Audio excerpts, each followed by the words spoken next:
जीवन में एक समय ऐसा आता है जब मेहनत के बाद भी परिणाम नहीं मिलता। अपने लोग साथ छोड़ देते हैं और मन बार बार कहता है, अब बस मैं हार गया। उसी क्षण मन पूछता है, भगवान कहाँ है? श्री कृष्ण क्यों चुप हैं? लेकिन सच यह है, जब इंसान हारता है उसी समय श्री कृष्ण सबसे ज़्यादा पास होते हैं। महाभारत के मैदान में अर्जुन सामने अपनों को देखकर टूट गए। धनुष हाथ से गिर गया, आंखों में आंसू थे। अर्जुन ने कहा, हे केशव, मैं युद्ध नहीं कर सकता। यह हार सिर्फ युद्ध की नहीं थी, यह आत्मविश्वास की हार थी। ठीक वैसे ही जैसे आज हमारी जिंदगी में होती है। हार आने पर श्री कृष्ण को याद करने का पहला तरीका है अपने टूटे मन को स्वीकार करना।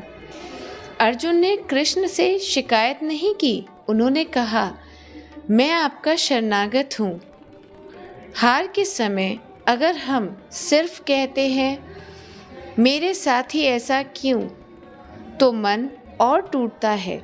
लेकिन अगर हम कहें, हे कृष्ण, अब मैं आपकी शरण में हूँ, तो यहीं से बदलाव शुरू होता है।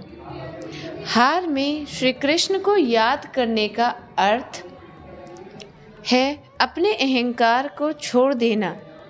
जब कुछ समझ न आए, कृष्ण का नाम जपो। श्री कृष्ण ने अर्जुन को सबसे पहले युद्ध की नीति नहीं दी, उन्होंने ज्ञान दिया। क्यों? क्योंकि जब मन अशांत होता है तो समाधान नहीं दिखता।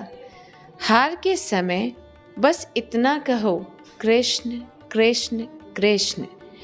नाम जप कोई कर्म कांड नहीं, यह मन को शांत करने की डोरी है, थामने की डोरी है।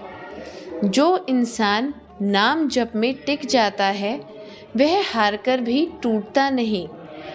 द्रौपदी चीर हरण के समय द्रौपदी ने पहले अपनी शक्ति आजमाई। जब सब हाथ से निकल गया तब पुकारा, हे गोविंद, और उसी समय उसी क्षण कृष्ण प्रकट हुए। हार के समय कृष्ण को याद करने का गहरा अर्थ है पूरी तरह हार जाने के बाद भी उम्मीद ना छोड़ना।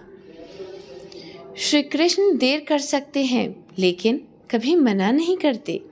हार का मतलब अंत नहीं, तैयारी है। श्री कृष्ण अर्जुन से कहते हैं, नष्ट नहीं होता कोई कभी भी जो कर्म में लगा है। हार का समय दरअसल अगली जीत की तैयारी होती है। कृष्ण आपको हार इसलिए देते हैं ताकि आप घमंड छोड़ें, दिशा बदलें और मजबूत बने। जो हार में कृष्ण को याद करता है वह हार से सीख कर उठता है। कृष्ण को याद करने का सबसे अच्छा तरीका कर्म में टिके रहना है। अर्जुन ने युद्ध किया, डर के बावजूद भी।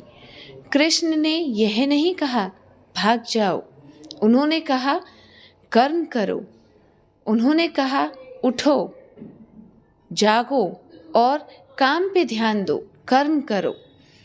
हार के समय कृष्ण को याद करने का अर्थ है रोते हुए भी अपने कर्तव्य से नहीं भागना। जब हार लगे रिश्तों में, करियर में, धन में या स्वास्थ्य में, तब ये मत पूछो मेरे साथ ऐसा क्यों। तब से पूछो, कृष्ण अब मुझे क्या सीखना है। यही प्रश्न आपको हार से ऊपर उठा देगा। याद रखिए, हार के समय भगवान नहीं छोड़ते, हम भगवान को भूल जाते हैं। श्री कृष्ण को याद करना मंदिर जाना ही नहीं, बल्कि अंधेरे में भी सही कर्म करना है। अगर आज आप हार गए हैं तो समझ लीजिए कृष्ण आपको अगली जीत के लिए तैयार कर रहे हैं।